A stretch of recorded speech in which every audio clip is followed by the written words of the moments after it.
Friends இந்த ட்ரேடிங்கில் என்னெல்லாம் பண்ணணும், எதெல்லாம் பண்ணணும் அப்படி தான் பார்த்துட்ருப்பாங்க. எதெல்லாம் பண்ணக்கூடாது அப்படின்றத ஃபஸ்ட்டு நீங்கள் ஃபில்டர் பண்ணிட்டீங்கன்னா போதும். அதாவது உங்களுக்கு அந்த குழப்பம் வந்து பாதி தெளிஞ்சிரும். முக்கியமாக பார்த்தீங்கன்னா, இந்த ஸ்டாப் லாஸஸ்ஸு, அதுக்கப்புறமா லாஸ்ட்டில் ஆவரேஜ் பண்ணக்கூடாது. இதெல்லாம் சின்ன சின்ன விஷயங்கள தெரிஞ்சுட்டு வந்துட்டோம். அதே மாதிரி பார்த்தீங்கன்னா, இந்த ட்ராப் அப்படின்ற விஷயம், அதாவது நமக்கான வலை வச்சுருப்பாங்க. நமக்கு எது அந்த இடத்துல வந்து ஒரு வாய்ப்பாக நல்ல பிரகாசமான வாய்ப்பு மாதிரி தெரியும். உங்களுக்கு அந்த பார்க்குற இடம் பார்த்தீங்கன்னா, அது மாதிரி தெரியும்.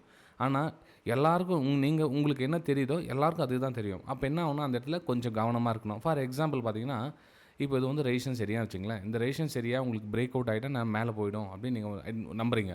அப்போ அந்த இடத்துல என்னென்னா உங்களுக்கு என்ன தேவை, மார்க்கெட் மேலேயும் போகும். மேலே போய் என்ன ஆகும், ரொம்ப நேரம் சஸ்டெண்டாக நிற்காது. டக்குன்னு ரிஜெக்ஷன் ஆகிட்டு கீழே கேண்டில் க்ளோஸ் ஆகிட்டோம்.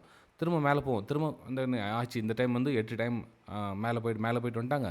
இந்த டைம் 9வது டைம் மேலே போகுது, கன்ஃபார்மாக மேலே போயிடும். அப்படி என்ன பண்ணுவாங்க, குவான்டிட்டி ஹையாக போட்டு ரெடியாக இருப்பாங்க. அப்போ என்ன திரும்ப மேலே போய்ட்டு திரும்ப கீழே வந்துடும். ஸோ இந்த இடத்துல வந்து என்ன ஆகும்னா, அதிகமான டைமில் மேலே க்ளோசிங் கொடுக்காம என்ன ஆகும், மார்க்கெட்டு ட்ராப் நம்மளுக்கு வலை வச்சு டக்குன்னு ஆகும், மார்க்கெட்டு கடன்னு கீழே வந்துடும். அப்போது எத்தனை பேர் அங்கே எவ்வளோ குவான்டிட்டி போட்டு பையிங் பண்ணியிருந்தாங்களோ மொத்தமாக அவங்களுடைய ஸ்டாப் லாஸ்லாம் வந்து ஹிட் ஆகும், அல்லது லாஸஸ் ஆவரேஜ் பண்ணவங்க அதிகமாகும்.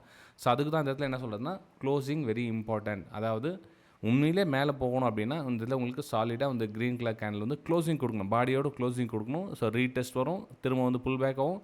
அப்போ நீங்கள் ரீஎன்ட்ரி ஓகே உண்மையிலே பிரேக் அவுட் நடந்துச்சு அப்படின்னு நீங்கள் நம்பலாம். ஆனால் அதுக்கு முன்னாடி ஜஸ்ட் ஒரு பிரேக் அவுட் நடக்குது அப்படின்னு நீங்கள் வந்து முன்னாடி போய் என்ட்ரி ஆகிட்டிங்கன்னா மோஸ்ட் ஆஃப் த டைம் வந்து நீங்கள் ஃபெயில் ஆகிறதுக்கான வாய்ப்புகள் இருக்கும்.